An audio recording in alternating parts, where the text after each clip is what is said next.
Shri Manish Tiwari ji. Thank you very much, Mr. Speaker, sir. I rise to oppose the introduction of the Constitution 129th Amendment Bill 2024 and the Union Territories Laws Amendment Bill 2024. Mr. Speaker, sir, beyond the 7th schedule of the Constitution is the basic structure doctrine.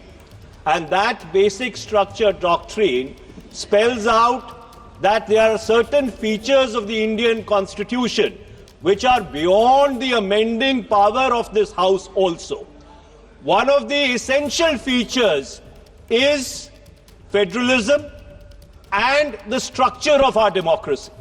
And therefore, the bills which have been moved by the Honorable Minister of Law and Justice absolutely assault the basic structure of the Constitution and are beyond the legislative competence of this House, and therefore they need to be opposed ab initio, and the introduction of those bills have to be stopped.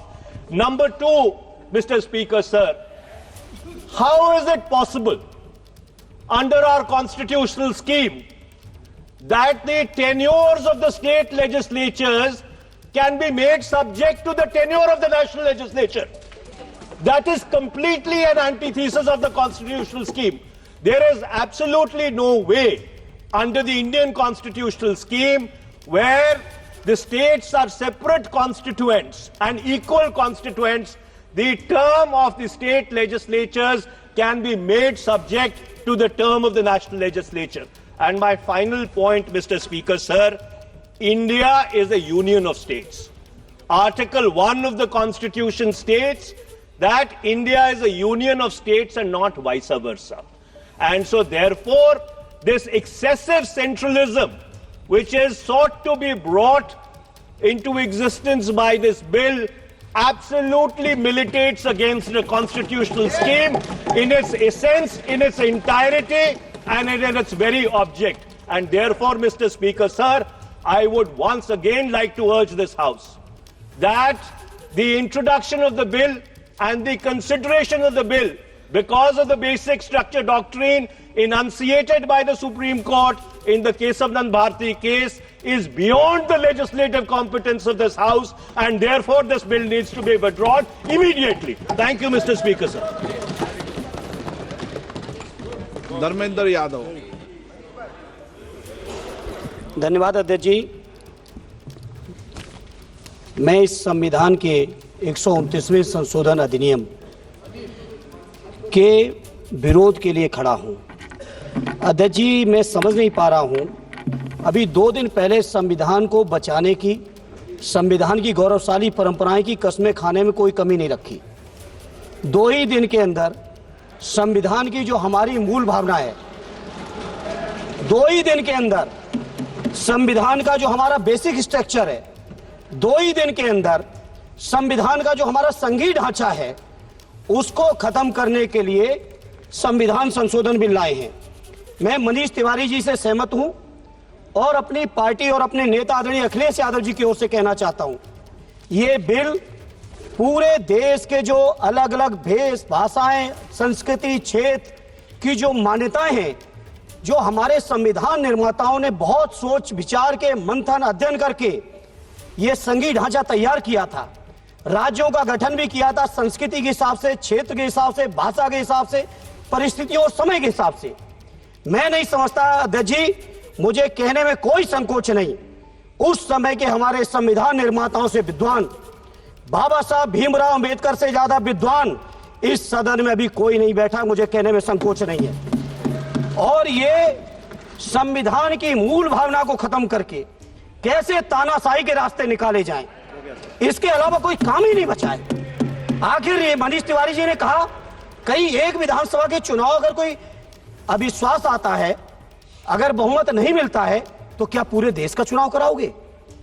पूरे देश का चुनाव कराओगे? और ये लोग एक देश, एक संविधान, एक चुनाव की बात करते हैं, जो लोग 8 विधानसभाएं भी एक साथ नहीं करा पाते हो, मौसम देख के तारीखें बदलते हो, वो लोग बात करते हैं एक देश एक चुनाव की। इसलिए अध्यक्ष जी, मैं अपनी पार्टी की ओर से, अपने नेता आदरणीय अखिलेश यादव जी की ओर से इस बिल का पुरजोर विरोध करता हूं और आपके माध्यम से देश के जनमानस से कहना चाहता हूं, ये भारतीय जनता पार्टी के लोग तानाशाही लाने के नित नए रास्ते लाते हैं। जो 8 विधानसभाओं का चुनाव एक साथ नहीं करा पाए, 4 राज्यों के चुनाव एक साथ नहीं करा पाए, वो पूरे देश की लोकसभा और सारे प्रांतों की विधानसभाएं एक साथ कराने की बात करते हैं। मैं पूछना चाहता हूं सरकार से, अगर एक प्रांत के अंदर सरकार गिरती है तो क्या पूरे देश की लोकसभा के चुनाव कराओगे? क्या अगर लोकसभा के चुनाव के चक्कर में उस प्रांत के लोग क्यों सफर करेंगे? अरे चर्चा कर लेना। अरे कुछ नहीं बचा है, कुछ नहीं बचा है आपके पास। अध्यक्ष जी, सदन को थोड़ा सा सिस्टम में लाएं।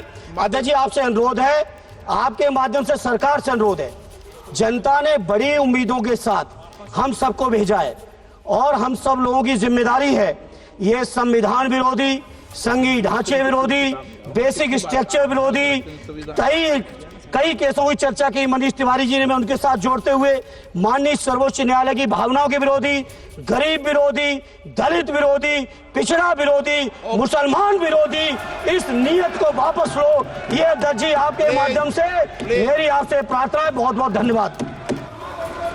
एक मिनट प्लीज। माननीय सदस्यगण, हम संसद के अंदर हर विषय की अलग अलग प्रक्रिया होती है। जब राष्ट्रपति भाषण होता है, जब बोलने की प्रक्रिया अलग होती है। संविधान पर उसकी 75 वर्ष की चर्चा पर जब विषय अलग होता है। आप जिस बिल का विधेयक पर विरोध कर रहे हैं वो नियम 72 के तहत विरोध कर रहे हैं। तो मेरा आप सबसे आग्रह है कि हम संसद की मर्यादा, परंपरा, उसकी चर्चा को उच्च कोटि की बनाए। तो नियमों के तहत 72 में के परिप्रेक्ष्य में आप 1 मिनट प्लीज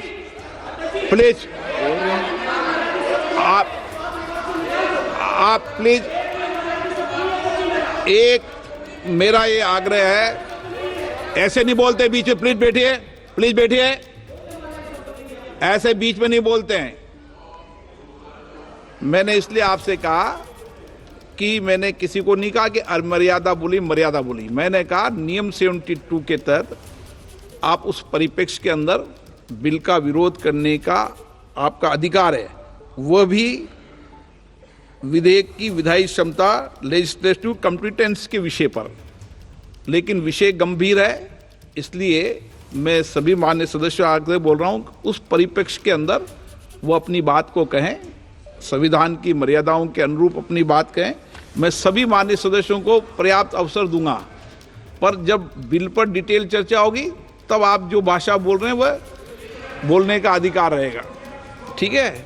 सब सहमत इस बात से?